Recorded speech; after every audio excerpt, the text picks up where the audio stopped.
فرکانس شبکه بر ماهواره هاتبرد و بر ماهواره نایل سات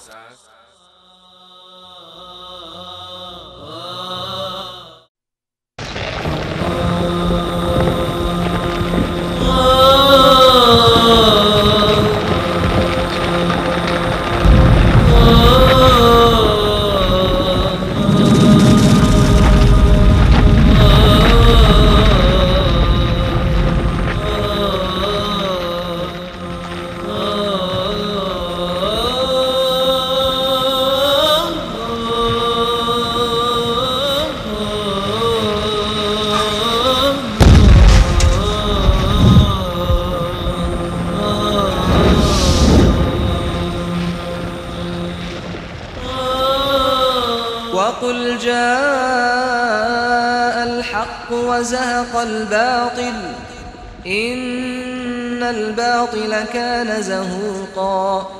و بگو حق آمد و باطل نابود شد، بیگمان باطل نابود شدنی است.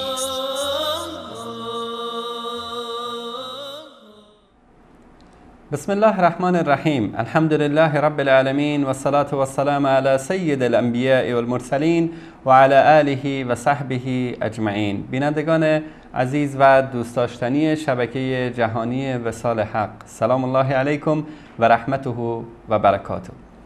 الله سبحانه و تعالی را سپاسگزارم که بار دیگر این فرصت میسر شد تا با قسمت دیگری از برنامه بتشکن که دومین قسمت این برنامه هست در خدمت شما عزیزان باشیم.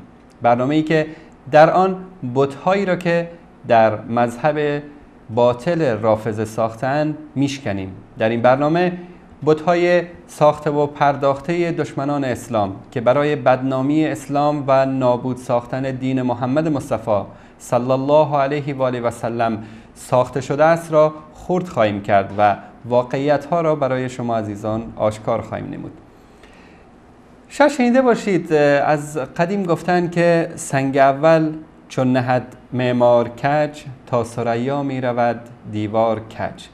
چون سنگ بنیاد و سنگ اساس مذهب رافضه‌گری و شیعه‌گری را عبدالله ابن سبع یهودی طوری که در کتاب فرق شیعه نوبختی ذکر کرده نهاد، تا ثریا این دیوار کج می رود و تا روز قیامت این مذهب چون بر اساس باطل و خرافات و دشمنی با اسلام بنا شده است، هم اسرار و خفایای این مذهب در هر دوره و زمانه واضحتر و آشکارتر می گردد. عبدالله ابن سبع یهودی آمد و قضیه امامت را مطرح کرد طوری که در کتاب فرق شیعه نوبختی اومده. عبدالله ابن سبع یهودی وقتی که یهودی بود، یوشع ابن نون رو بعد از موسی علیه السلام به عنوان امام مطرح میکرد، میگفت که این امام وصی و جانشین موسی علیه السلام است. وقتی این شخص اومد به ظاهر مسلمان شد که هدفش ضربه زدن به اسلام و به دین مقدس اسلام بود، همین وصایت و امامت و جانشینی رو برای حضرت علی رضی الله تعالی عنه مطرح کرد. همچنین شاید جالب باشد برای شما عزیزان که بدانید این انسان عبدالله ابن سبع یهودی اولین کسی بود که قضیه طعن، لعن و دشنام دادن به اصحاب رسول اکرم صلی الله علیه و آله و سلم، خاصتا خلفای راشدین ابوبکر، عمر و عثمان رضی الله عنهم اجمعین رو مطرح کرد. و به طبیعت حال خیلی از انسانهایی که به دنبال ضربه زدن به اسلام بودن یا بعضیا از جهل و نادانی به پیروی از این انسان پرداختن و مذاهب مختلفی منشعب شد از این روش و طریقه عبدالله ابن سبع یهودی که امروز مذاهب مختلفی مانند اسماعیلیه، مانند بعضی از فرق زیدیه که خیلی گمراه هستند و به دشمنی و طعن و لعن صحابه میپردازند و در آخر از همه این مذاهب باطل مذهبی به نام شیعه امامی اثناعشری به وجود آمد. مخترعان مذهب شیعه اومدن امامت رو اختراع کردن.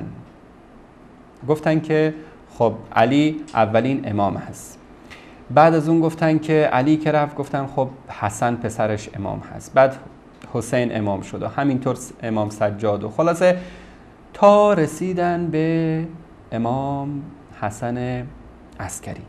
در سال 260 هجری در سامرا امام حسن عسکری، حالا شاید در بعضی از کتب این تاریخ وفات ایشون 1-2 سال بالا یا پایین باشه، ما همون صحیح ترین روایت رو که سال 260 هجری است میپذیریم. در این سال امام حسن عسکری از دنیا رفت، فرزندی نداشت. البته قبل از امام حسن عسکری هم اینا دچار تناقض‌ها و مشکلات فراوانی شدن. امام میاد فرزندش رو به عنوان جانشینش تعیین میکنه، فرزندش قبل از اینکه امام از دنیا بره از دنیا میمیره، اینجا دچار سردرگمی میشن. تعدادی میان میگن که نه فلان فرزند امام هست، تعدادی میگن نه فلان فرزند امام هست و عده‌ای میشن شیعه اسماعیلی، عده‌ای میشن شیعه نمیدونم فلانی. اینجا هم دچار سردرگمی شدن. امام اصلا فرزندی نداره، چیکار بکنیم؟ برادر امام حسن عسکری به عنوان جعفر کذاب معروف هست در کتب اینا. این اومد عموی امام مهدیشون به اصطلاح عموی امام زمان، این اومد ادعای امامت کرد. بعد به این حالا تو کتاباشون اگر بگردیم ما انشالله نشون میدیم در برنامه‌های آینده از کتابای خود اینا که به عنوان جعفر کذاب معروف هست. میگفتن که این انسان به دروغ ادعای امامت کرده. گفتن حالا چی کار بکنیم؟ این امام که از دنیا رفته، فرزندی هم نداره. این بازی که ما در طول این چند دهه مردم رو داشتیم فریب میدادیم که آی امام هست و آی فلان هست و امانند زراره و غیره که ابوالخطاب و اینا که اومده بودن در لباس اسلام داشتن به اسلام ضربه میزدن، دیدن که داره این نمایشنامه داره به پایان میرسه. دیگه امام حسن عسکری فرزندی نداره که بیان ایشونو به عنوان امام تعیین بکنن و در بین مردم سوء استفاده بکنن. اومدن چیکار کردن؟ شما تصور بکنید زیرکی این دشمنان دین رو. اومدن گفتن نه خیر، امام یه فرزندی داشته، ایشون رو از انظار مردم پنهان کرده تا که کسی ایشون رو نبینه و ایشون امام و جانشین برحق هست. خب حالا این امام کجاست؟ آره ایشون هست تو پستوی خونه پنهان شده، انشالله بزرگ که شد میاد چی. بعد دیدن که کم کم مردم دارن زیاد پرسجو میکنن. گفتن حالا شاید حتی در بعض روایات اومده که رفتن خونه امام حسن عسکری رو گشتن، هیچ کسی رو فرزندی پیدا نکردن. حتی در بین حرمسرا و خانم‌های همسرانی که داشتن در بین اونا گشتن، هیچ کدوم اونا فرزندی نداشتن، چون امام حسن عسکری طبق بعضی از روایات عقیم بود و داره فرزند نمیشد. گفتن چیکار کنیم؟ امام غایب شده، غیبت صغرا رفته، امام از انظار پنهان شده، به زودی برمیگرده، شما رو هدایت میکنه. 1-2 سال اینطوری مردم رو فریب دادن، خمس میگرفتن، وجوهات میگرفتن، پول میگرفتن از مردم. عده‌ای دجال، عده‌ای که به نام دین دکان باز کرده بودن، مثل دکانایی که امروز در قم و مشهد و اصفهان و شیراز و کربلا و نجف دکانهایی که امروز دارن به نام دین، مثل همین عده‌ای اومده بودن به نام دین دکان باز کرده بودن، به خودشون القاب داده بودن نایب امام زمان هستن و خلاصه یکی پستچی امام زمان بود و دستخطای امام زمان رو می آورد و به مردم ابلاغ میکرد و پول از مردم میگرفت و میبرد به امام زمان. مثل که بعضی از تواقیتی که امروز خودشون رو نایب امام زمان میدونن و هر ظلم و شکنجه و بدبختی و بیچارگی که به سر مردم بیارن می نویسن به پای امام زمان، چون ایشون نایب امام زمان است، کسی هم حق نداره بهش چیزی بگه. انتظار مردم به طول انجامید. گفتن که خب قبل از اینکه این دسیسه ما دوباره افشا بشه، فکر تازه‌ای به سرشون زد. گفتن امام زمان رفته غیبت کبرا، از انظار پنهان شده، دیگه نمیاد تا اینکه خدا بخواد. و 4 نفر رو به عنوان نماینده و نواب خودش در بین مردم معرفی کرده که انشالله در برنامه‌های بعدی بیشتر در مورد این افراد صحبت خواهیم کرد که چگونه اینا با دجل، با دروغ، با تلبیس سر مردم رو شیره مالیدن و پول مردم رو جمع می‌کردن و می‌بردن. این نواب 4گانه می اومدن از مردم حق سهم امام می‌گرفتن، از مردم خمس می‌گرفتن، طلا، جواهرات، پول‌های مردم رو جمع می‌کردن تو کیسه ها مینداختن، میگفتن که ما اینا رو به کی میرسونیم؟ به امام زمان. اگر کسی زیاد بهشون اعتماد نمیکرد، خب بهش چی میگفتن؟ برید زیر فلان درخت پولتون و خمستون و سهم امامتون رو اونجا دفن بکنید، امام شب میاد یا هر موقع دلش خواست میاد از اونجا بر میداره. بعد خودشون میومدن این پولا رو بر میداشتن و میبردن. نزدیک مرگ اینا که شد، دیدن که دیگه جیباشون پر شده، دیگه به اندازه کافی پول و دارایی برای خودشون کسب کردن. گفتن بله دیگه امام زمان فعلا قطع ارتباط کرده با ما، بیسیمش از کار افتاده، دیگه رفته تا که در آخر زمان دوباره بیاد و دنیا رو پر از عدل و داد بکنه. اصلا چرا قضیه امام زمان و مهدویت رو اینا ایجاد کردن؟ چون در احادیث صحیح پیامبر صلی الله علیه و آله و سلم، طوری که ما در برنامه گذشته بیان کردیم، حدیث صحیحی است که در ترمذی، ابن ماجه، در خیلی از کتب اهل سنت روایت شده که پیامبر بزرگوار اسلام صلی الله علیه و آله و سلم فرمودند که اگر یک روز هم از این دنیا بماند، فردی از اهل بیت من، از نسل من خواهد آمد و دنیا را پر از عدل و داد خواهد کرد، همانطوری که پر از ظلم و جور شده. اونا آمدن از همین قضیه سوء استفاده کردن و گفتن که بله این همون مهدیه که پیامبر صلی الله علیه و آله و سلم بهش بشارت داده بود و ایشون الان دیگه از انظار مردم رفتن و پنهان شدن و در آخر زمان خواهند آمد. البته قبل از امام زمان هم تعداد زیادی از افراد شیاد و دروغگوی اومدن ادعای مهدویت کردن، گفتن بله ما همون مهدی هستیم و امام زمان هستیم و مدتی سوء استفاده کردن و خلاصه امام جعفر صادق که از دنیا رفت، پیروانش ادعی اومدن گفتن که نه، امام جعفر صادق از دنیا نرفته و ایشون مهدی بود و خلاصه پرواز کرده به آسمان و دوباره برمیگرده. بعد که اسماعیل از دنیا رفت، فرزند امام، گفتن که نه، این اسماعیل مهدی بود، ایشون از دنیا نرفته بلکه غیب شده دوباره برمیگرده. همین شیعه اسماعیلی که هستن کسانی هستن که به اصطلاح به اسماعیل اعتقاد داشتن، اسماعیل رو به عنوان امام تعیین کرده بودن، امام جعفر صادق، منتها ایشون در وقت حیات امام از دنیا رفت و پیروان اسماعیلی که فعلا وجود دارن گفتن نه خیر، اسماعیل از دنیا نرفته، پرواز کرده به آسمان و غایب شده، در آخر زمان برمیگرده. اینو یک مذهبی برای خودشون درست کردن. یعنی تا موقعی که امام حسن عسکری از دنیا رفت، حدود 14 مذهب ایجاد شده بود. بعد همه این مذاهب، خرافاتشون، دروغهاشون، تلبیساشون، خیانتاشون همه جمع شد. از همه این 14 مذهب، مذهب شیعه اثناعشری درست شد که به 12 امام اعتقاد دارن. بالاخره این امام زمان بعد از اینم که بهش نواب چهارگانه امام از دنیا رفتن و خلاصه این به عنوان یک اسطوره در بین مردم ماند و بعد از اون تا امروز هزاران نفر، نه یک نفر نه دو نفر بلکه هزاران نفر اومدن ادعا کردن که مهدی هستن. خانم هایی اومدن، شما شاید فیلماشون رو دیده باشین، ما کلیپاشون رو پخش کردیم تو این شبکه، اومدن گفتن که ما همسر امام زمان هستیم و خلاصه این امام زمان خیالی بهانه‌ای شد برای دروغگویان، دین فروشان، برای تاجران، برای ظالمان تا بیان به مردم ظلم بکنن، پول مردم رو بدزدن، خیانت بکنن، جنایت بکنن و هر کاری هم که انجام بدن خلاصه به حساب اون امام زمان بنویسن. حالا هم که میبینیم در ایران آخوندها اومدن با مال و آبرو و عزت و ناموس و شرف و همه چیز مردم دارن بازی میکنن. روی همه این جنایت هاشون یک سرپوشی هست به نام مهدی، اینو میذارن روی این جنایت هاشون و خودشون رو چی میدونن؟ نائبان بر حق امام زمان.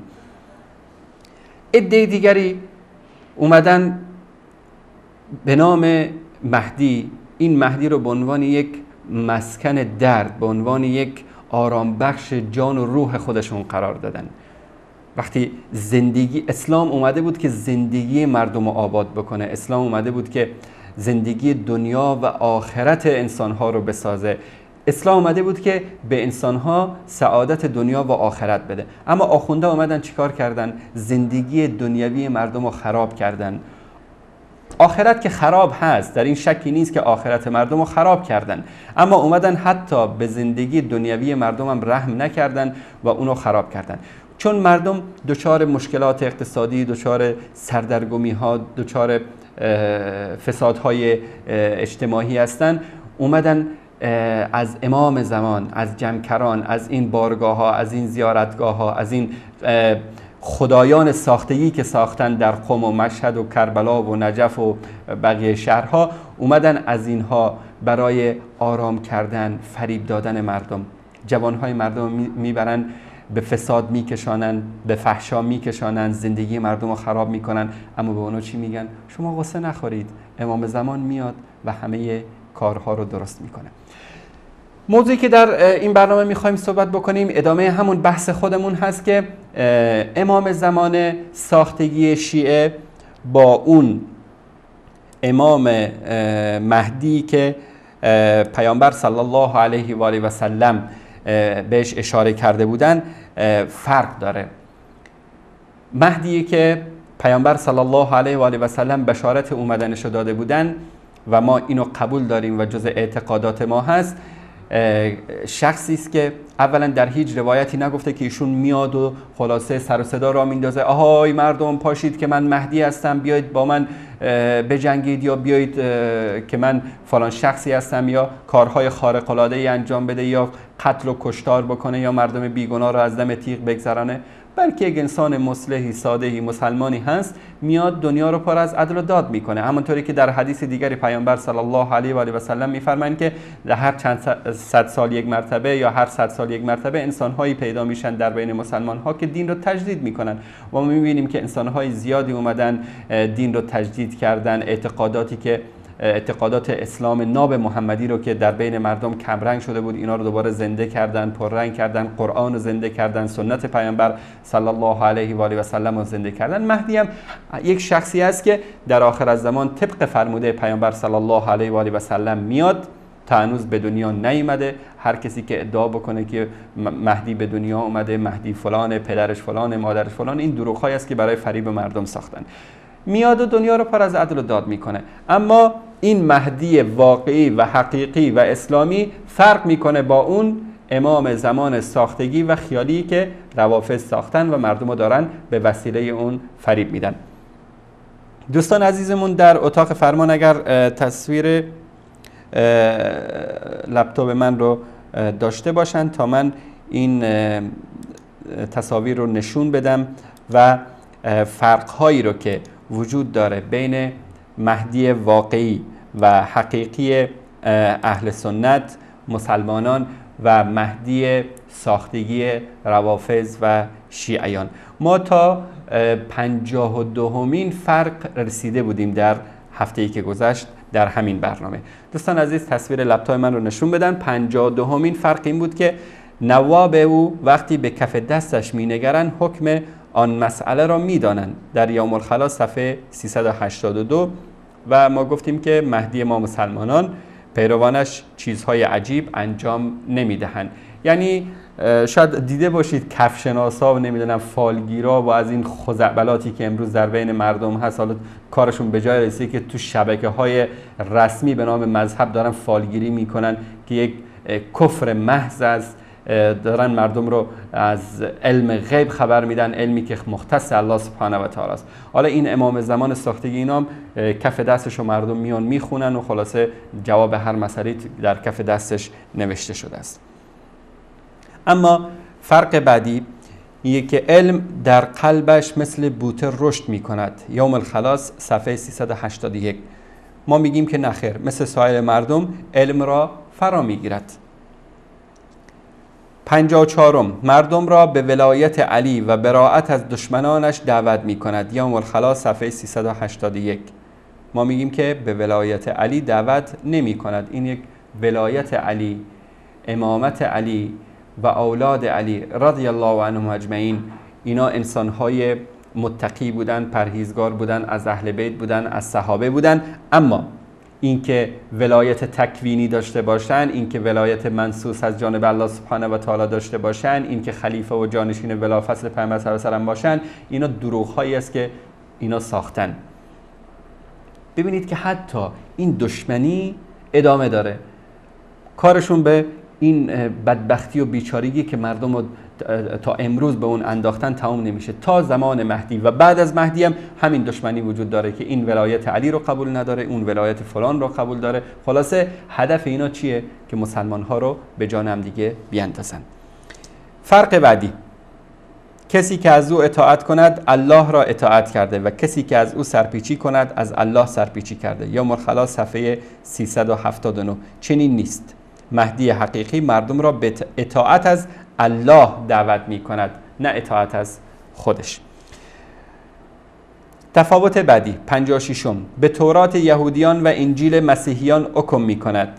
یوم الخلاص صفحه 379.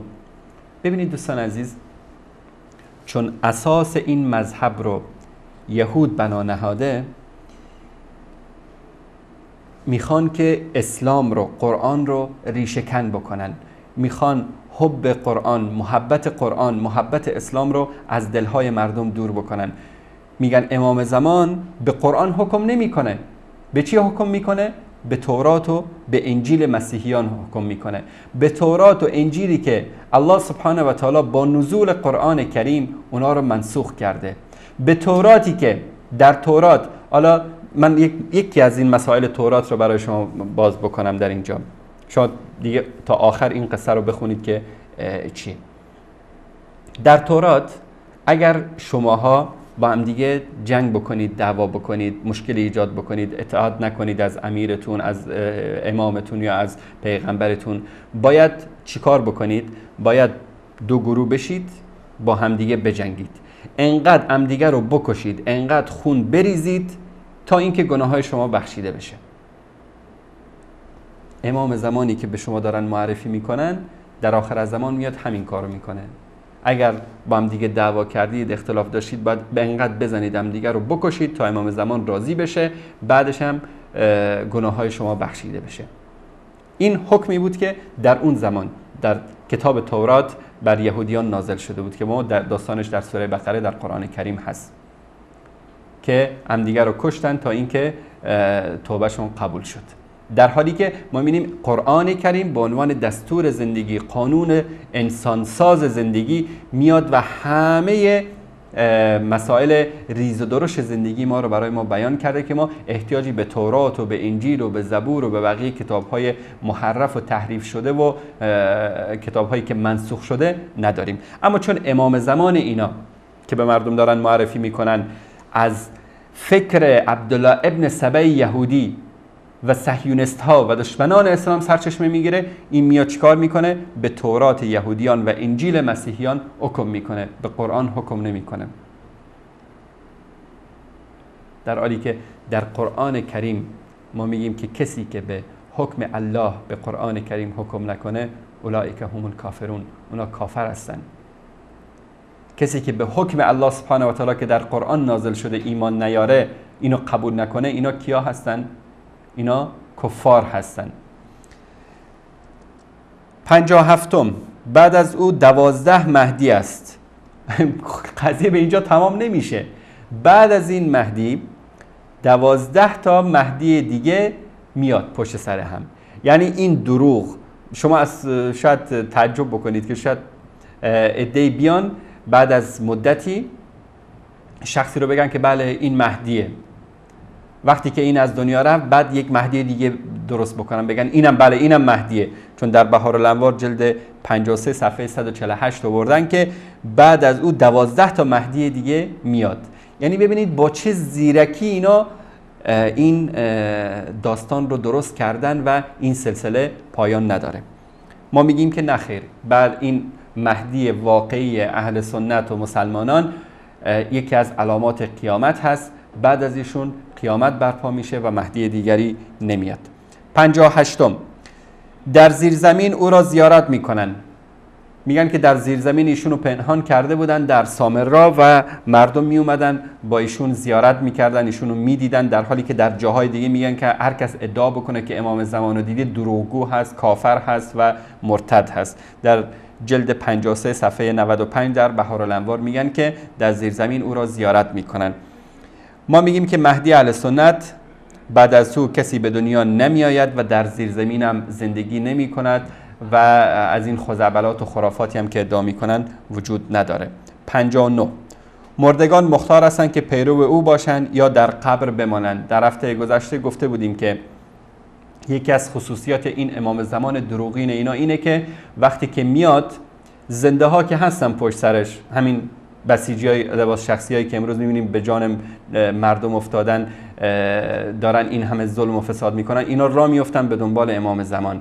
تنها اینا نه، مرده های اینا هم از قبر، یعنی از خمینی گرفته تا همه این جنایتکارایی که بودن تا صفوی‌ها، همه اینا دیگه اسکلت ها اینا از قبرها بلند میشن و به دنبال امام زمان را میفتن و قتل و جنایت میکنن. خدا میدونه که چند صد تا چندین هزار کهریزک دیگر بسازن و به مردم تجاوز بکنن و مردم بیگناه رو بکشن. اما ما میگیم که مردگان از پیروان او نیستن و سلطه‌ای بر مرده ها ندارد، بلکه این افکار و مسائل خرافی است که این طرف نشسته، این مؤسسین مذهب باطل رافضه تو حجه ها نشستن و اون چیزی که در فکر بیمار و مریضشون وجود داشته اینا رو نوشتن و امروز به خورد شیعیان دارن میدن. فرق 60 هر بیعتی قبل از او کفر و نفاق است. بهارالانوار جلد 53 صفحه 92.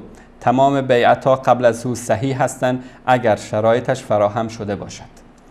61 ابلیس را میکشد و این معنای این آیه است که میگوید قال فإنک من المنذرین الی یوم الوقت المعلوم. تاریخ ما بعد از ظهور صفحه 579. ما میگیم که ابلیس را نمیکشد و آن روزی که معلوم هست روز قیامت است.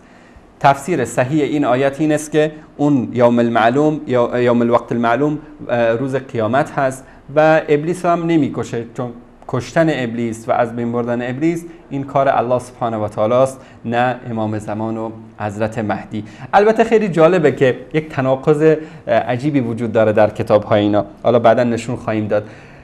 میگن که روایتی دارن که زنی میاد امام زمان رو شهید میکنه، تا همین کتاب تاریخ ما بعد از ظهور.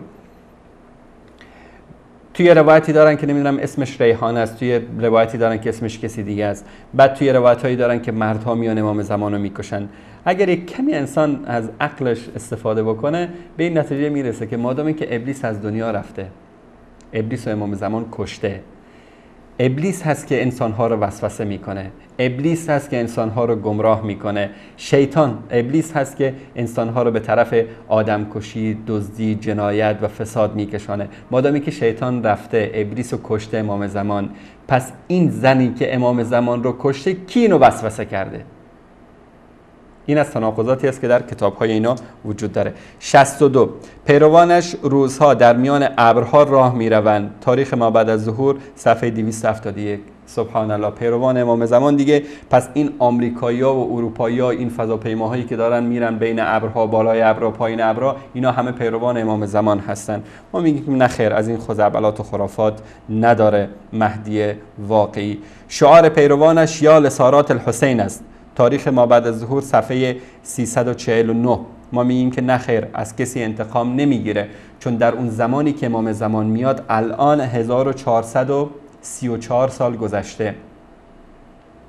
خدا میدونه که کی این امام زمان، حالا این امام زمان اینا که ظهور نمیکنه، اینو 100% یقین داشته باشید. بالفرض محال 1000 سال بعد، 100 سال بعد، یک روز بعد، یا اصلا همین امروز این امام زمان اینا ظهور کرد، از کی میخواد انتقام حسین رو بگیره؟ حسین تقریبا بیش از 1300 سال از دنیا رفته، به شهادت رسیده. قاتلینش هم رفتن، استخواناشون هم نمونده تو قبرها. این امام زمان میخواد با این پرچم یا لسارات الحسین، با شعار یا لسارات الحسین، از کی انتقام بگیره؟ اگر دقت کرده باشید این شعار همیشه دارن میدن، این شعار را همیشه این شعارها رو تکرار میکنن. چرا؟ میخوان اون حس آدمکشی، اون حس ظلم، اون حس ریختن خون بیگناهان رو همیشه زنده بکنن در میان پیروانشون. به اونا تلقین میکنن که بله این سنی ها اینا قاتلین امام حسین هستن، که ما میگیم خدا لعنت بکنه کسی که امام حسین رو کشت، کسی که به کشتنش امر کرد و کسی که به کشتنش راضی بود و این عقیده عامه اهل سنت هست. اما اینا به خاطری که این حس انتقام و دشمنی همیشه زنده باشه میان میگن که بله سنی ها امام حسین رو کشتن و شعار امام زمانی هم که حالا خدا میدونه کی میاد یا اصلا نمیاد هم همینه که یا لسارات الحسین. اختلاف بعدی شماره 64. در زمان او قتل بیشمار می شود. تاریخ مابعد ظهور صفحه 397. ما میگیم که نه خیر، قتل و کشتار نمیشه، کسی رو بجز به حق نمیکشه، چون مهدی برای رحمت میاد نه برای عذاب. چرا شما همیشه این رو باید به مردم بگید، این رو باید القا بکنید که امام زمان فقط باید بکشه، شما باید بکشید، همه باید بکشن تا اینکه به حکومت برسید، تا اینکه به نان و نوایی برسید؟ پیامبر صلی الله علیه و آله و سلم مگر در طول 23 سال زندگی مبارکشون چند نفر رو کشتن؟ تعداد کسایی که به دست پیامبر، به دست خود پیامبر صلی الله علیه و آله کشته شدن 1 نفر بیشتر نیست. همه کسانی رو که در طول زندگی پیامبر صلی الله علیه و آله و سلم از کفار و مسلمانان کشته شده شما حساب بکنید به 1000 نفر هم نمیرسن. 65.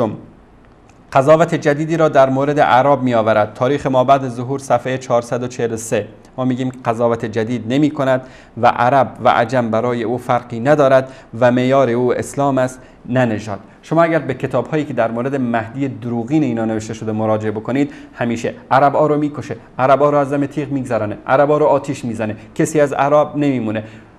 اما فارس ها همه با امام زمان هستن، فارس ها همه پیروان امام زمان هستن، فارس ها در کنار امام زمان هستن. حتی خسرو پرویز شاه مجوسی کافر آتش پرست ایرانی قبل از اسلام رو میگن که این نجات پیدا میکنه و اینو میارن به بهشت، چون این فکر یهودی با فکر تعصب جاهلی فارسی یکی شده و این مذهب خود ساخته رو ساختن که اینگونه بوی تعفن تعصب و کفر و شرک و قتل و کشتار و ظلم داره به مشام میرسه از این مذهب.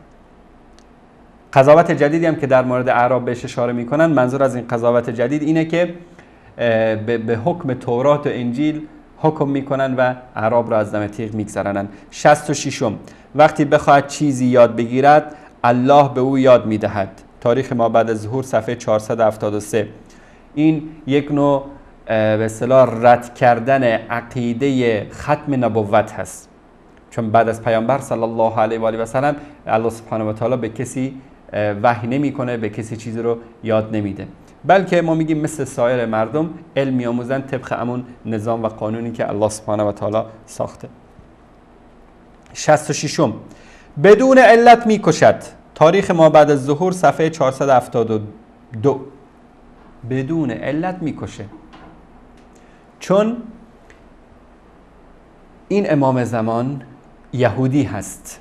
این امام زمانی که اینا ادعا میکنن یهودی است. یهودی ها رو میبینید در فلسطین بیگناه میکشن، بدون دلیل میکشن، اطفال بیگناه رو میکشن. در غزه دیدیم که چقدر بمب ریختن. به خاطر چی؟ به خاطری که انسانهای بیگناه رو بکشن بدون علت. مگر اونا مسلح بودن؟ مگر اونا بمب میساختن؟ مگر اونا ظلم میکردن؟ مگر اونا به کسی تجاوز کرده بودن؟ یا آمریکا وقتی میاد در عراق، در افغانستان، در بقیه کشورها انسانهای بیگناه رو میکشه، زنها، کودکان، بی علت. در عروسی‌ها بمب می‌ریزن، 300-400 نفر رو قتل عام میکنن. چون امام زمانی که اینا ساختن یهودی هست، صهیونیست هست، آدمکش هست، خونخوار هست، مردم رو بدون علت میکشه، بدون علت مردم رو قتل عام میکنه. حتی گفتیم در هفته گذشته یکی از صفات این ملعون این است که میاد شکم زنهای حامله رو پاره میکنه، جنین اونا رو در میاره، سرشون رو میبره. این امام زمانی است که دارن براش تبلیغ میکنن یا مهدی ادرکنا یا ابا صالح ادرکنا. این است اون امام زمانی که امروز این همه دارن براش داد و فریاد میکنن. 68. مسجدی درست میکند که 1000 در دارد. تاریخ مابعد الظهور صفحه 500 45 مسجدی در کوفه درست میکنه که 1000 تا در داره و در روایات های بعدی انشاءالله در برنامه بعدی هم نشون خواهیم داد که منظور از این مسجد اینه که مسجد الحرام رو خراب میکنه، کعبه رو خراب میکنه، حجر الاسود رو ور میداره میبره در کوفه و در اونجا این مسجد بزرگش رو میسازه که ما میگیم نخیر، چنین اعمال زشتی انجام نمیده. این یهودیا هستن که دشمن مساجد هستن، دشمن بیت الله الحرام هستن. اگر یادتون باشه من چند لحظه قبل خدمتون عرض کردم که میگن که ابلیس رو میکشه، یعنی شیطان رو میکشه. حالا ببینید تاریخ ما بعد از ظهور صفحه 616 در اینجا میگه که زنی او را میکشد که ریش دارد و حسین او را کفن میکند. زنی که ریش دارد، حالا این من دیگه تعلیق نمیدم به این قضیه، زنی که ریش دارد و امام زمان رو میاد میکشه و حسین، حالا حسین از کجا پیدا میشه در اون زمان؟ میاد ایشون رو کفن میکنه. تاریخ ما بعد از ظهور صفحه 616. ما میگیم که نخیر، نه مردی نه زنی این جرأت رو میکنه که به امام زمان یا به مهدی واقعی و حقیقی ما نزدیک بشه. به مرگ طبیعی یا به شهادت که الله سبحانه و تعالی نصیبش بکنه از دنیا میره. 75 پیراهن رسول الله صلی الله علیه و آله و سلم را می پوشد. الزام الناسب جلد 1 صفحه 164. ما میگیم که نخیر، پیراهن رسول الله صلی الله علیه و آله و سلم را نمی پوشد. اصلا پیراهنی در این زمان وجود نداره که در اون زمان وجود داشته باشه از رسول الله صلی الله علیه و آله و سلم. اینا فقط میخوان با یک سری دروغ ها، مسائل عاطفی احساساتی مردم رو فریب بدن، به مردم دروغ بگن و مردم رو گول بزنن. 71 حرکت ستارگان در زمان او تغییر می کند. سبحان الله. الزام الناسب جلد 2 صفحه 246. ما میگیم که نخیر، حرکت ستارگان در زمان او تغییر نمی کند، بلکه طبق روایات صحیح که از پیامبر صلی الله علیه و سلم اومده، در آخر از زمان آفتاب به جای مشرق از مغرب طلوع میکنه که این دیگه آخرین علامت قیامت هست.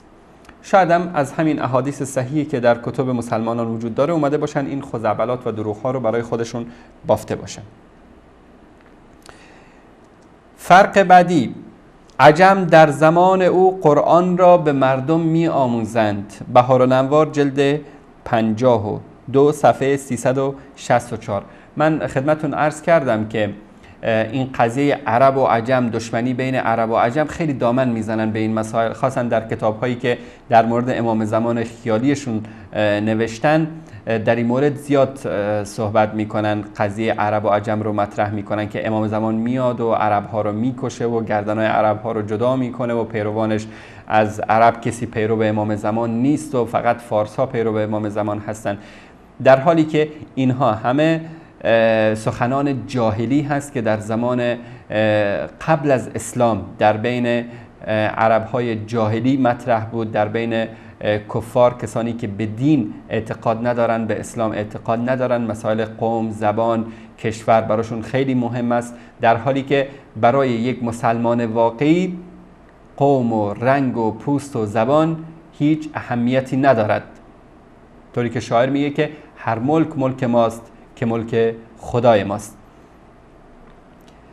و قضیه تعصب فارس و عرب و این مسائل، چون اکثر کسانی که این مذاهب باطل رو ساختن، خاصا مذهب رافضه‌گری، شیعه‌گری رو، کسانی بودن که یا از بقایای آتش پرستان مجوسی بودن یا از بقایای یهودی بودن که کینه اسلام و پیامبر صلی الله علیه و آله و سلم رو در سینه داشتن. اینا دست به دست هم دادن و این دین و مذهبی رو ساختن که با قبیله پیامبر صلی الله علیه و آله و سلم، با عرب ها، با کسانی که دین رو به ما مسلمان ها رساندن، دین رو به سرتاسر دنیا رساندن، با آنها دشمنی دارن، در حالی که طوری که عرض کردم در اسلام این مسائل اصلا مطرح نیست. الله سبحانه و تعالی میفرماید که یا ایها الناس انا خلقناکم من ذکر و انثى انا خلقناکم من ذکر و انثى وجعلناکم شعوبا و قبائل لتعارفوا ان اکرمکم عند الله اتقاکم. ای انسان ها، نمیگه ای مؤمنین، نمیگه ای شیعیان، نمیگه ای عرب ها، میگه ای انسان ها، یعنی همه انسان ها، آمریکایی، اروپایی، ایرانی، افغانی، تاجیکی، ترک، عرب، همه. ما شما را از یک پدر و مادر آفریدیم. همه شما برادرید در انسانیت، همه با هم برادرید، همه با هم برادر و خواهرید از نگاه انسانیت، چون پدر و مادر شما یکی است. این که شما را قوم ها و قبیله ها ساختیم لتعارفوا، تا همدیگر رو بشناسید. بهترین شما در نزد شما کی است؟ اتقاکم، پرهیزگارترین شما، متقیترین شما. بلال سیاه‌چرده حبشی میگیم سیدنا بلال، سید ما، سردار ما، آقای ما، چون سیدی و سرداری بلال در رنگ او نیست، در قد و چهره او نیست، در ایمان و تقوا و پرهیزگاری و اسلامی که در قلب بلال بود. میگیم سیدنا صهیب رومی، سیدنا سلمان فارسی. پیامبر صلی الله علیه و آله میفرمایند که سلمان از ما هست، سلمان من اهل البیت، سلمان جز اهل بیت من است. چه چیزی سبب شد که سلمان فارسی عجمی از ایران بیاد، از فارس بیاد، در مدینه بشه جز اهل بیت رسول اکرم صلی الله علیه و آله و سلم؟ ایرانیتش، فارس بودنش، رنگ سفیدش، چهره زیباش؟ نه خیر، ایمانش، تقواش، پرهیزگاریش. این است اسلام واقعی. کسانی که به دنبال قوم و زبان و قبیله و کشور و این مرزهای ساخته و بافته انسان ها میگردن، اینا از روح اسلام بیخبرن. 73. تمام اموال دنیا نزد او جمع می شود. الزام الناس جلد 1 صفحه 157. ماشاءالله تبارک الله. دیگه مثل آخوندا دیگه پول خمس و سهم امام و همه چیز نزدشون میاد. ما میگیم که تمام اموال دنیا نزد او جمع نمی شود و دلیلی هم برای این مزخرفات وجود نداره. 74. از فرزندان حسین است. این یکی از اختلافات جدی است که دوستان عزیز همیشه اینو در نظر داشته باشن، خاصا برادران اهل سنت وقتی که میخوان به شما بقبولانن که بله مهدی ما و امام زمان اونا یکیه، اینو در نظر داشته باشید که طبق عقیده اهل سنت ما میگیم که حضرت مهدی رضی الله تعالی عنه از فرزندان حسن هست. این روایت قوی تر است، یا هم امکان داره از فرزندان حسین باشه، اما اونا میگن نخیر، به تاکید از فرزندان حسین است. کسایی که میگن از فرزندان حسن است به این حدیث پیامبر صلی الله علیه و آله و سلم اشاره میکنن که روزی پیامبر صلی الله علیه و سلم خطاب به حسن ابن علی رضی الله تعالی عنهما فرمودن که این پسرم سید هست، سردار هست، آقا هست، و این میگن که اشاره به همین مسئله است که مهدی از نسل ایشان خواهد بود. 75. وقتی خروج کرد تمام 11 امام برمیگردند. بهارالانوار جلد 53 صفحه 39. ما میگیم که در زمان او کسی زنده نمی شود. یکی از خنده‌دارترین اعتقادات رافضه که بیشتر این اعتقاد رو من یقین دارم که از هندوها گرفتن، قضیه رجعت هست. یعنی انسان میمیره بعد دوباره زنده میشه. کسانی که با هندوها آشنایی داشته باشن، با معتقدات هندو آشنایی داشته باشن، اونا به زنده شدن بعد از مردن اعتقاد دارن. کسی هست میمیره، دوباره این روحش در به اصطلاح رحم زن دیگری قرار میگیره و از زن دیگری به دنیا میاد. یا حتی میگن که انسانهای بدکار وقتی که از دنیا میرن روح اینا منتقل میشه به یک حیوان. مثلا در الان به عنوان یک انسان داره در هند زندگی میکنه، میگن که بعد از اینکه مرد، چون این انسان جنایت کرده بود، گناه کرده بود، به خاطر اینکه عذاب بدنش، روح این در کالبد به اصطلاح یک سگ، یک الاغ به دنیا میاد. این یک نوع اعتقادی است که در بین هندوها وجود داره. همین اعتقاد رو منتها با یک کمی آب و تاب بهش دادن به عنوان رجعت در دین رافضه، در دین این امام زمان صهیونیست جنایتکار، این رو قرار دادن به عنوان رجعت که در آخر الزمان نه تنها امامانشون برمیگردن، بلکه دشمنان امامانشون را هم زنده میکنن. یعنی ابوبکر و عمر و عثمان و عایشه و حفصه، همه اصحاب رسول اکرم صلی الله علیه و آله و سلم و مسلمان هایی که مسلمانان واقعی بودن اونا رو زنده میکنن. بعد این امام زمان میاد و خلاصه دادگاه تشکیل میده و اونجا حتما دادسرای کلم دیگه آقای خامنه‌ای خواهد بود یا از این آخوندهای قم و نجف. میان اینا دادگاه تشکیل میدن و همه این مؤمنانی رو که قبل از امام زمان بودن همه اینا رو چیکار میکنن؟ مجازات میکنن و این 11 امامشون هم به دنیا بر میگردن. داستانهای خیالی خیلی جالب باور کنید. اگر که این هالیوود و اینا بشنون، این کتاب ها به دستشون برسه یا ترجمه بشه، حتما فیلم های جالبی از این داستان ها درست خواهند کرد. بعد امام حسین دوباره زنده میشه، بعد یزید دوباره زنده میشه، شمر و خلاصه عمر ابن سعد و اینا همه زنده میشن، معرکه کربلا دوباره دایر میشه، خلاصه امام زمان با لشکریانش با امرای امام حسین کمک میکنن و همه اونایی که مثلا در کربلا جنایت کرده بودن همه اونا رو میکشن و دوباره زنده میکنن، دوباره میکشن و هر کدوم از این اماما 3-4 هزار سال حکومت میکنه و در هر سال یک پسر به دنیا میاره و امام علی نمیدونم 4000 سال حکومت میکنه، در هر سال یک پسر به دنیا میاره، 4000 تا پسر خواهد داشت.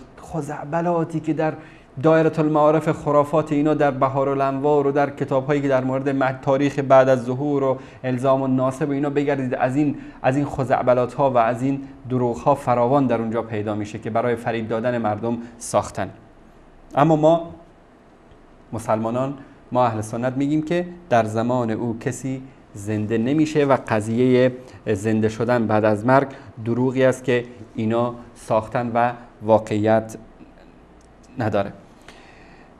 میگن که نائب و سفیر و دربان دارد. ما میگیم که نه خیر، نائب و سفیر و دربان ندارد امام زمان. به عنوان یک انسان مصلح و عادی میاد و شاید هم به عنوان یک حاکم بیاد، شاید به عنوان یک ژنرال بیاد، شاید به عنوان یک رئیس جمهور بیاد. المهم این شخص میاد، اما چگونگی اومدنش در هیچ جایی ذکر نشده. میگن که 2 غیبت صغرا و کبرا دارد. طوری که در شروع صحبت هام گفتم، خدمتتون عرض کردم که به خاطر اینکه بخوان این امام زمان رو بقبولانن برای مردم و به خاطر اینکه این دروغ بزرگ رو بتونن جا بندازن، گفتن که بله مدتی چند سالی امام زمان غیبت صغرا داشته و بعد از اون به غیبت کبرا رفته و خلاصه یک تسلسلی درست کردن تا این دروغشون رو در بین مردم جا بندازن. اما میگیم که نه اون غیبت کبرا داشته، نه غیبت صغرا داره و نه ترسو و بزدله که از ترس حاکم بره تو سرداب اونجا قائم بشه و بیرون نیاد. 78 مهدی شیعیان زیر نور خورشید برهنه، یعنی لخت مادرزاد ظهور می کند. از امام رضا در حق الیقین مجلسی صفحه 347 روایت شده. دوستان عزیز، یک انسانی که 1400 خورده الان عمرش هست، خدا میدونه وقتی که ظهور میکنه چند هزار ساله میشه، این با این وضعیت لخت مادرزاد زیر نور خورشید بیاد ظاهر بشه. پیامبر صلی الله علیه و آله و سلم میفرمایند که حیا شعبه ای از ایمان است. این امامی که این اندازه بی حیا باشه، این اندازه بی تربیت باشه، الان بچه کوچیک که به 4-5 سالگی برسه روش نمیشه که با بدون شلوار جلوی کسی تو مجلسی حاضر بشه، اما این امام زمان بدون شلوار و بدون لباس میاد در زیر نور خورشید ظاهر میشه. این حیاش کجا شد؟ اخلاقش کجا شد؟ ایمانش، شرمش. ستر عورت واجبه برای یک مسلمان، اما این امام زمان ببینید که با این همه علم و فضل و چیزی که براش میتراشن، لخت مادرزاد در زیر نور خورشید ظاهر میشه.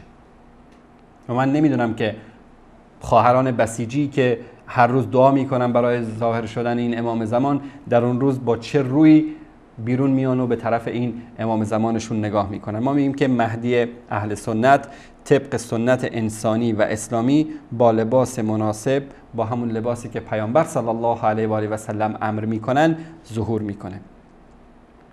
79. ادرار و مدفوع وی وسیله داخل شدن به بهشت است. انوار الولایه آیت الله زین العابدین گلپایگانی. نوش جان آقای خامنه‌ای و قزوینی و آخوندهای قم و نجف که ادرار و مدفوع وی وسیله داخل شدن به بهشت است که ایشان همه این آخوندها انشاءالله نوش جان میفرماین و داخل بهشت میشن. البته اون بهشتی که ابلیس براشون درست کرده. ما میگیم که از این خرافات مبرا هست. 80. مسجد الحرام و مسجد رسول الله صلی الله علیه و آله و سلم را خراب میکند. بهار الانوار جلد 52 صفحه 338.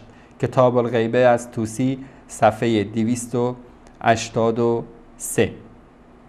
ما میگیم که نخیر، مسجد الحرام و مسجد رسول الله صلی الله علیه و آله و سلم رو خراب نمیکنه، بلکه این امام زمان این که مسجد الحرام و مسجد پیامبر صلی الله علیه و سلم رو خراب بکنه، این یک کافر صهیونیست جنایتکار دشمن اسلام است و مهدی موعود، مهدی ما مسلمانان این جنایت ها رو هرگز انجام نمیده، بلکه به مکه و به مدینه و به مسجد الحرام و به مسجد رسول اکرم صلی الله علیه و آله و سلم رغم انف رافضه عزت و بزرگی به اینا عطا میکنه و در آبادانی این دو مسجد بزرگ میکوشه.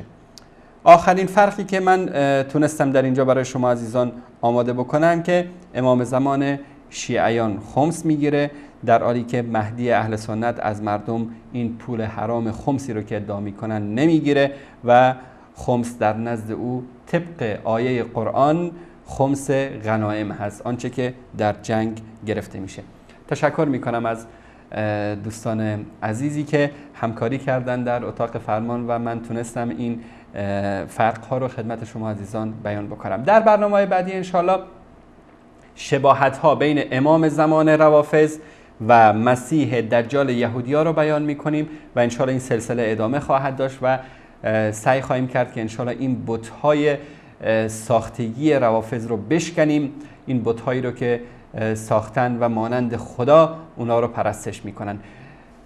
در لحظات پایانی برنامه کلیپی داریم، کلیپ زیبایی هست که دروغ یکی از آخوندهای رافضی رو نشون میده که چطور مردم رو فریب میدن. به نام امام زمان میخوان مردم رو فریب بدن و ادعا میکنن که اون مهدیه که ما اهل سنت هم بهش اعتقاد داریم، همون امام زمان باطل و صهیونیست و آدمکشی است که اونا بهش عقیده دارن.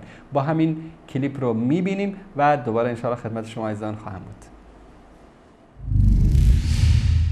و باز هم دروغ، تلبیس و خیانت.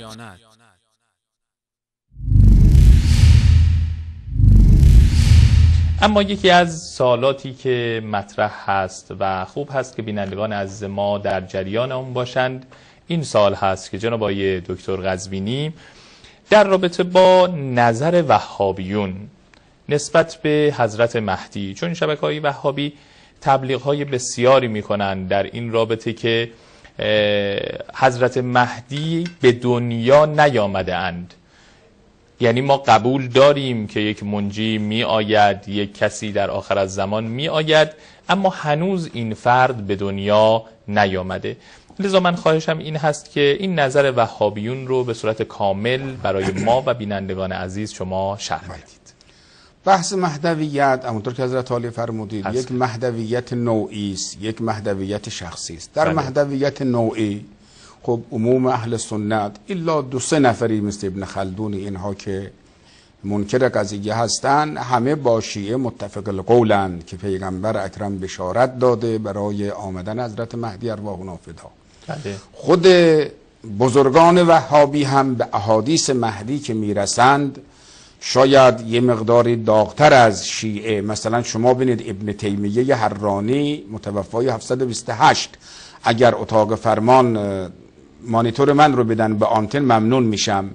بله میگه ان الاحادیث التي يحتج بها على خروج المهدی يحتج بها على خروج المهدی یحتج بها علی خروج المهدی احادیث صحیحه. دیگه این ابن تیمیه از بزرگ نظریه پرداز وهابیته. میگه احادیثی که استدلال میشود بر وجود حضرت مهدی اینها احادیث صحیحی است. میگه احادیثی که استدلال میشود بر وجود حضرت مهدی اینها احادیث صحیحی است. میگه احادیثی که استدلال میشود بر وجود حضرت مهدی اینها احادیث صحیحی است که رواها ابو داوود و ترمذی و احمد و غیرهم من حدیث ابن مسعود و غیره. این رو ابو داوود سجستانی و ترمذی و احمد ابن حنبل و دیگران نقل کردند. منهاج السنه جلد 4 صفحه 211. و همچنین آقای بن باز مفتی اعظم سابق عربستان سعودی، ایشون میگه امر المهدی معلوم، قضیه مهدویت و داستان حضرت مهدی کاملا روشنه. والاحادیث فیه مستفیضه بل متواتره. احادیث درباره حضرت مهدی مستفیض بلکه متواتره. خب حدیث متواتر از دیدگاه آقایان اهل سنت به منزله آیه قرآنه. انکار حدیث متواتر به منزله انکار حدیث قرآن هست. آقایان مراجعه کنن مجله جامعه الاسلامی مدینه منوره شماره 3 سال اول 1388. همچنین برای شما عرض کنم رابطه عالم اسلامی که از مراکز فرهنگی اساسی عربستان سعودی است و وهابی هاست، که اینها هم در نامه‌ای که مورخه 21 می 9 1976 که همون 1388 قمری باشد بیانیه‌ای صادر کرده. در اونجا نوشته فإن الاعتقاد به ظهور المهدی یعتبر واجبا علی کل مسلم. اعتقاد به وجود حضرت مهدی، اعتقاد به وجود حضرت مهدی، اعتقاد به وجود حضرت مهدی واجب بر هر مسلمان و هو جزء من عقاید اهل سنت و الجماعه. این مسئله ظهور حضرت مهدی جزئی از عقاید اهل سنت و جماعت، ولا ینکر ذلک الا کل جاهل او مبتدع. ظهور حضرت مهدی را جز افراد جاهل و بدعت گذار کسی جرأت نمی کند این رو انکار کنه. یحتج بها علی خروج المهدی، میگه احادیثی که استدلال می شود بر وجود حضرت مهدی اینها احادیث صحیحی است. یحتج بها علی خروج المهدی، میگه احادیثی که استدلال می شود بر وجود حضرت مهدی اینها احادیث صحیحی است.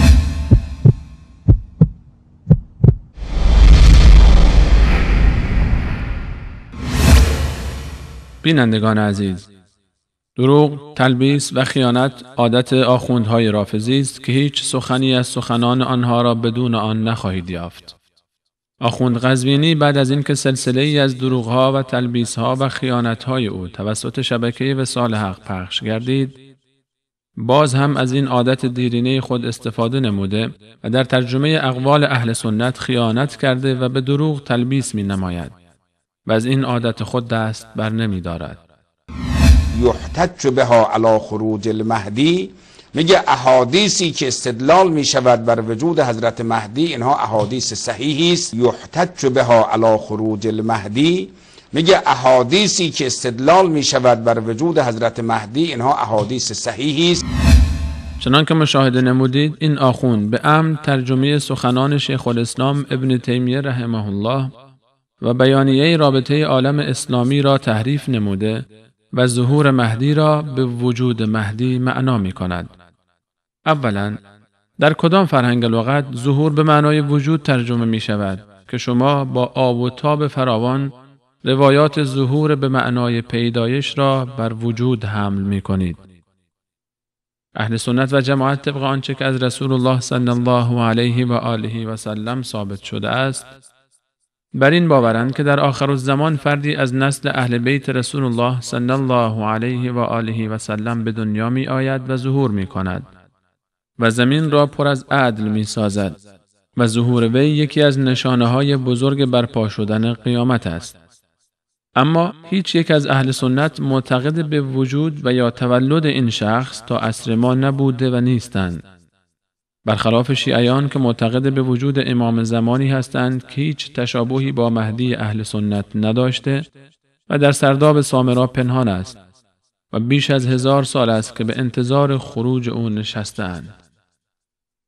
ثانیاً، آن شخصی که اهل سنت به نام مهدی آخرالزمان میشناسند هیچ نسبتی به امام زمان خیالی شیعه ندارد و تفاوت بین آن دو از زمین تا آسمان است. در ذیل به برخی از این تفاوت‌ها اشاره می‌نماییم. 1. نام مهدی اهل سنت محمد است و نام پدرش عبدالله و در آخرالزمان به دنیا می آید. چنان که در سنن ابو داوود شماره 4282 روایت شده است که رسول الله صلی الله علیه و سلم فرمودند: لو لم يبق من الدنيا إلا يوم لطول الله ذلك اليوم حتى يبعث فيه رجلا مني أو من أهل بيتي يواطئ اسمه اسمي واسم أبيه اسم أبي يملأ الأرض قسطا وعدلا كما ملئت ظلما وجورا.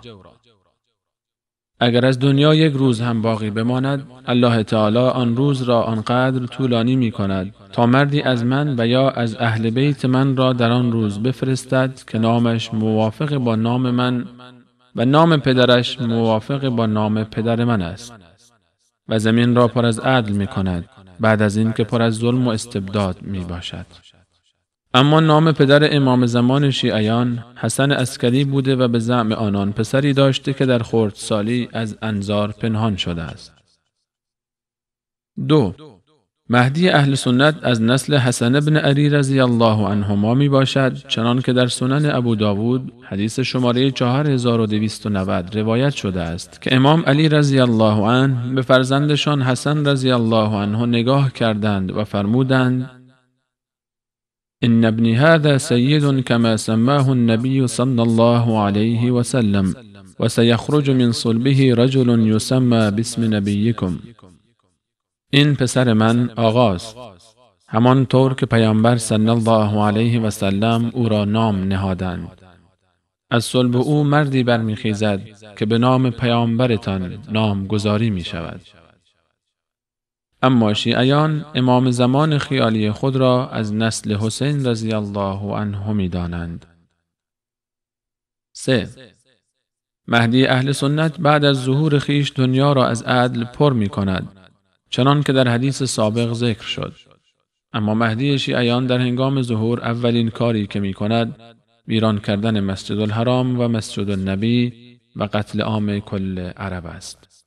بهار الانوار و الغیبه شیخ توسی.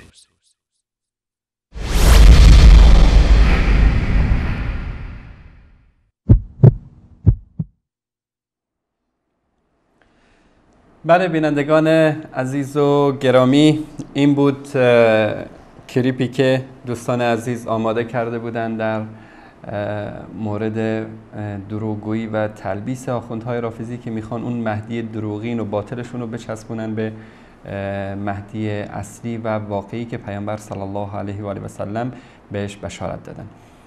این همین امروز هم که ما مشاهده میکنیم در ایران، در کشورهای دیگه که شیعه در اونجا نفوذی دارن، به نام مهدی تجاوز میکنن، به نام مهدی خون مردم رو میریزن، به نام مهدی اموال مردم رو به یغما میبرن و هر موقعی هم که کسی بهشون اعتراض بکنه میگن که بله ما سربازان امام زمان هستیم و همه این مسائل زیر نظر امام زمان انجام میگیره. من عذر میخوام اگر که بعضی از بینندگان عزیزی که سالها با این اعتقادات زندگی کردن شاید ناراحت بشن از این الفاظی که به تندی ما در این شبکه بیان میکنیم. الله سبحانه و تعالی شاهد است که هدف ما این است که یک تلنگری باشه، یک جرقه‌ای باشه در وجود شما عزیزان تا مرور بکنید، کتاباتون رو بخونید و یک کمی بازسازی بکنید این اندیشه و افکارتون رو تا به حق و حقیقت برسید و دست از خرافات و این خزعبلاتی که آخوندهای دین فروش طی سالها به خوردتون دادن بردارید. الله متعال همه ما رو به راه حق، راه قرآن کریم و سنت رسول اکرم صلی الله علیه و آله و سلم راهنمایی نماید. الله یار و نگهدارتان باد و السلام علیکم و رحمت الله و برکاته.